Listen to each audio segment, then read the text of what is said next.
for about 20, 25 years, there's been a real movement to bring systems ideas into early education, even very young children, 3, 4, 5, 6-year-old children. And it's very interesting. You realize that young children very naturally think systemically. They grow up in families. They experience what families are like, all the things that are good and all the things that are not so good about family. That's kind of, you might say, our archetypal system, the family system.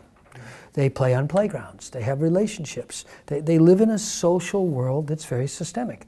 So they are very good at thinking about that. But by the time they're 10 years old, they're not as good as when they were 5 years old.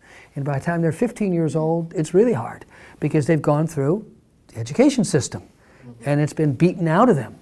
Right answers, wrong answers, pleasing the teacher, very fragmented theory of knowledge. If you look at the Western modern theory of knowledge, it's very fragmented. You know, it's all these little specialties and then subspecialties and sub-subspecialties. University, again, is a classic example of fragmentation of knowledge.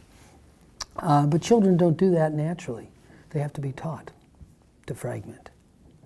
So it raises a big question, you know, if you really had a system of education that was based on understanding wholeness, understanding interconnectedness, seeing a world that's always in flow, always changing, how might that be a different system of education, and how might it cultivate the real intelligence of children?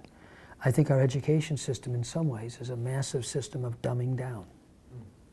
I think we lose a lot of our innate intelligence because of the education system, and we become educated.